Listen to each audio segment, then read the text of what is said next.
नमस्कार आदाब दोस्तों, मैं आपका दोस्त मोनू फिर एक नई कहानी के साथ हाजिर हूँ। आज हमारी कहानी का शीर्षक है घमंडी बुद्धिमान। एक बिजनेसमैन था और बहुत बुद्धिमान था।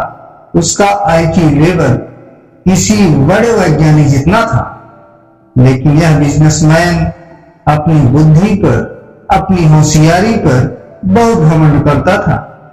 इतना घमंड कि वह सामने वालों को अपने आगे कुछ समझता ही नहीं था। जब भी वो किसी व्यक्ति से बात करता तो उसके शब्दों में, उसके व्यवहार में, उसकी बॉडी लैंग्वेज में घमंड साफ साफ दिखाई देता था। उसके ऐसे बातों और आचरण से सामने वाले लोग दुखी हो जाते थे, लेकिन उसे इस बात का कोई फर्क नहीं पड़ता था।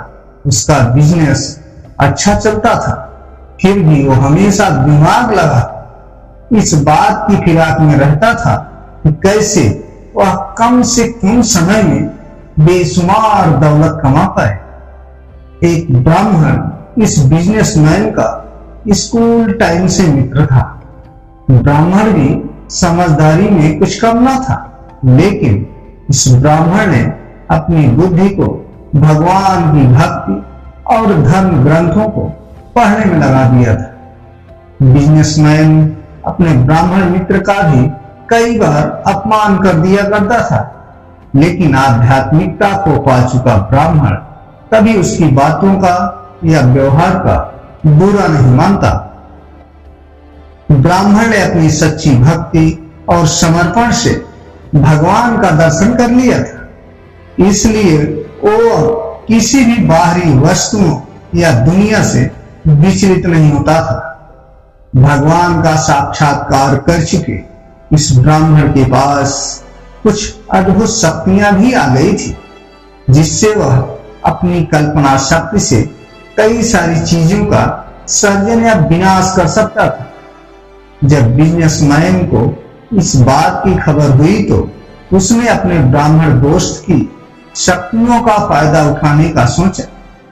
बिजनेसमैन तुरंत अपने मित्र ब्राह्मण के पास पहुंचा और किसी तरह से अपने दोस्त से अपने लिए कई सारे पैसे सर्जन करवा सके, इसके लिए युक्ति करने लगा।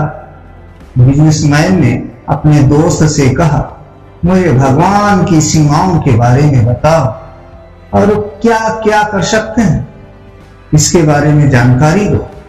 ब्राह्मण बोला, मेरे भगवान की कोई सीमा ही नहीं है। वह जो कर सकते हैं वह कोई नहीं कर सकता। उनके लिए पूरा समुद्र एक बूंद समान है, पूरा हिमालय एक कण समान है, हजारों वर्ष एक मिनट के समान है और करोड़ों रुपए एक रुपए के समान है। बिजनेसमैन इसी मौके की तलाश में था।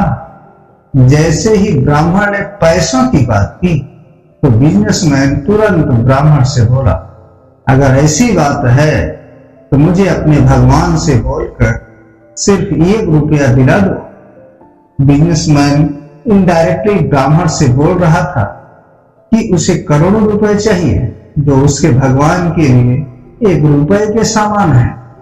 ब्राह्मण ने अपनी आंखें बंद की और ध्यान में बैठ गया। कुछ सेकंड बाद ब्राह्मण ने आंखें खोली और अपने बिजनेसमैन मित्र से बोला, भगवान तुम्हें 1 रुपया देने के लिए तैयार है, बस उन्होंने तुम्हें सिर्फ 1 मिनट इंतजार करने के लिए कहा। इस तरह से अपने आप को बहुत बड़ा तीसमार खान समझ रहे बिजनेसमैन को उसके मित्र ब्राह्मण ने उसी के तरीके से मात दे दी, क्योंकि भगवान के लिए करोड़ों रुपए का मूल्य 1 रुपया है तो हजारों सालों का मूल्य भी 1 मिनट ही है। इस तरह से अगर बिजनेसमैन को करोड़ों रुपए चाहिए तो उसे हजारों साल इंतजार करना पड़ेगा।